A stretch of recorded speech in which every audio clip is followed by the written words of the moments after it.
అంగన్వాడీలు కనీస వేతనం కోసం వారి న్యాయమైన డిమాండ్లను తీర్చే దిశగా కూడా పోరాటం చేస్తున్నారు. ఎక్కడికక్కడ అక్కడ వచ్చిన వారందరినీ కూడా మహిళల్ని సైతం అరెస్టులు చేసి తరలిస్తున్నటువంటి దృశ్యాలు మీరు చూస్తున్నారు. బీఆర్టీఎస్ రోడ్లో ఎక్కడికక్కడ మన ఆటోల్లో గానీ అలాగే వ్యానుల్లో గానీ వచ్చేటి వారందరినీ కూడా అరెస్టులు చేస్తున్నారు. ఇలా అరెస్టులు చేస్తారు. ఏం చేస్తామండి? ఇంకా మేము ధర్నాలు కొనసాగిస్తానే ఉంటాము. మమ్మల్ని ఎందుకు ఇలా చేస్తున్నారు? మమ్మల్ని ఎందుకు ఇలా ఏడిపిస్తారు? అసలు ఆవిడ కాలతో మేము ఉన్నాము.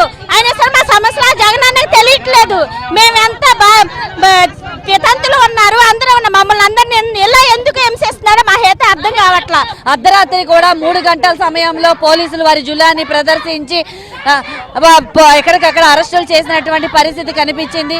వచ్చిన వారందరినీ వచ్చినట్లు కూడా అరెస్టులు చేయడంతో కూడా పెద్ద ఎత్తున అంగన్వాడీలు ఆగ్రహ జ్వాల రగులుతుంది. మమ్మల్ని ఎందుకు అరెస్ట్ చేస్తున్నారు? మాకు కనీస వేతనం కోసం, మేము న్యాయమైన డిమాండ్ల కోసం మేము పోరాడుతుంటే ఏ రకంగా అరెస్టులు చేస్తారంటూ కూడా వీరందరూ కూడా ప్రశ్నిస్తున్నటువంటి పరిస్థితి నెలకొంది. ఒకసారి మాట్లాడేటటువంటి 42 రోజుల నుంచి మా పట్టుదప్పుల కోసం మేము రోడ్డు ఎక్కితే జగనన్నకి ఇది న్యాయంగా ఉందా అని మేము అడుగుతున్నాం. ఎందుకంటే మా బిడ్డ కోసం మేము రోడ్డు ఎక్కాం కానీ రాజకీయ పరంగా అసలు మేము రోడ్డు అనేది ఎక్కలేదు. అది మాత్రమే చేసుకోవాలి. కానీ ఈసారి జగనన్న నీ భవిష్యత్తు అనేది మాత్రం అంగన్వాడీల చేతిలోనే ఉంది. అది మాత్రం బాగా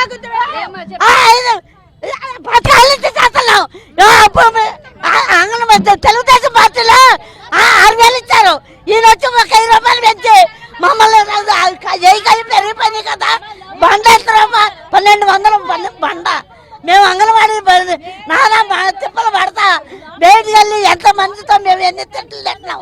ఖర్చులు ఎక్కువైపోయినాయి. మా బాధ మా కడుపు మాటలు మాకు ఉండయి. మమ్మల్ని ఎందుకు చేస్తున్నారు? మేము మాకు ధర్నా కావాలని చేస్తున్నాం. అయితే రాత్రి 3 గంటల సమయానికి కూడా అంగన్వాడీలందరినీ అరెస్టులు చేశారు. అరెస్టులు చేసి వారందరినీ కూడా పోలీసులు స్ట్రీట్ లైట్లను ఆర్పేసి అలాగే టెంటుల్లో ఉన్న లైట్లను కూడా పగలగొట్టి వారిని ఎక్కడికక్కడ కూడా అరెస్టులు చేసినటువంటి పరిస్థితి కనిపిస్తుంది. వారందరినీ కూడా ఇప్పటికీ బందరు, ఏలూరు లాంటి ప్రాంతాలకు కూడా తరలించారు. అయితే అంగన్వాడీలు ఒకటే చెప్తున్నారు, వారు కనీస వేతనం 26,000 రూపాయలు ఇవ్వాల్సిందే. ఇచ్చే వరకు మాత్రం మా ఏదైతే ఉందో న్యాయమైన పోరాటం అనేది ఆగదని అయితే చెప్తున్నారు. అలాగే ఆ తర్వాత అంగన్వాడీలు ఏవైతే ఉన్నాయో వాళ్ళ స్టోర్లని కూడా ఏవైతే వాళ్ళ స్కూల్స్ కూడా తాళాలు పగలు కొట్టి ఉన్నటువంటి వాలంటీర్లు అయితే వాటిని స్వాధీనపరుచుకున్నారు. అలాగే వాళ్ళకి షోకాజ్ నోటీసులు కూడా జారీ చేసినటువంటి పరిస్థితి నెలకొంది. అయితే వాళ్ళకి ఈ రోజు వారు డ్యూటీల్లో విధులకు హాజరవ్వకపోతే టర్మినేట్ చేస్తామంటూ కూడా అధికారులు ప్రకటించడంతో ఒక్కసారిగా అంగన్వాడీలు అందరూ కూడా రోడ్ల మీదకి రావడం అయితే జరిగింది. వారి కనీస వేతనం, న్యాయమైన డిమాండ్లు పరిష్కరించేంత వరకు కూడా మా సమ్మెను వదలబోమని అయితే మాత్రం అంగన్వాడీలు చెప్తున్నారు. కెమెరా పర్సన్ వెంకటేశ్వర్తో లీలా, ఏబీ ఆంధ్రజ్యోతి, బీఆర్టీఎస్ రోడ్ నుండి.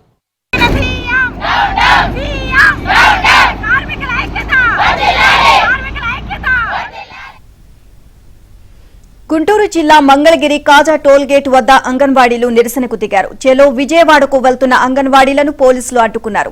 పోలీసుల తీరుకు నిరసనగా రోడ్డుపై బైఠాయించి ప్రభుత్వానికి వ్యతిరేకంగా నినాదాలు చేశారు. సమస్యల పరిష్కారం కోసం నిరసనలు చేస్తుంటే ప్రభుత్వం దుర్మార్గంగా వ్యవహరిస్తోంది అని మండిపడ్డారు.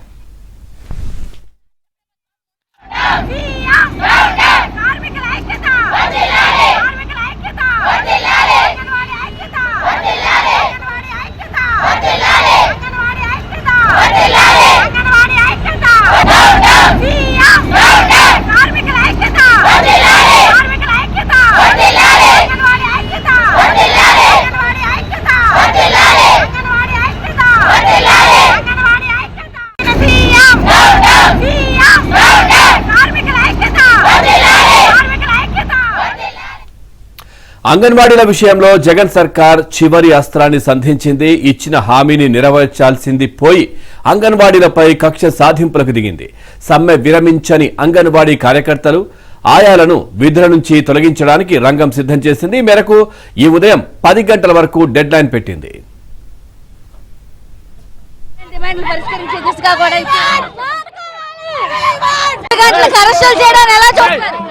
ఈ రోజు రాష్ట్ర ప్రభుత్వం ముందే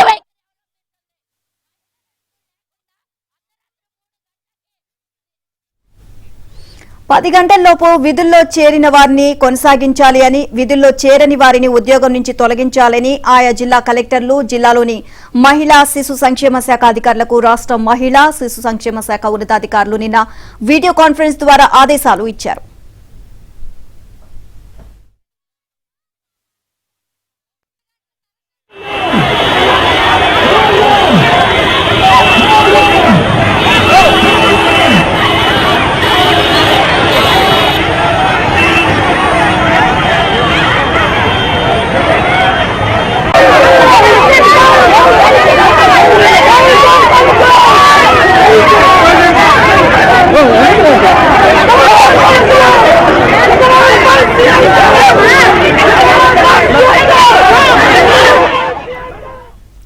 విధుల్లో చేరని అంగన్వాడీల వివరాలను కలెక్టర్లకు పంపి అప్రూవల్ తీసుకుని మధ్యాహ్నం 12 గంటల కల్లా విధుల నుంచి తొలగిస్తూ ఉత్తర్వులు జారీ చేయాలని ఆదేశించారు.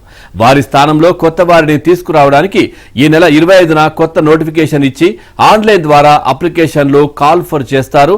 26వ తేదీ నుంచి గ్రామ వార్డు సచివాలయం ద్వారా దరఖాస్తులు స్వీకరించడానికి ప్రభుత్వం సిద్ధం చేసినట్లు తెలిసింది.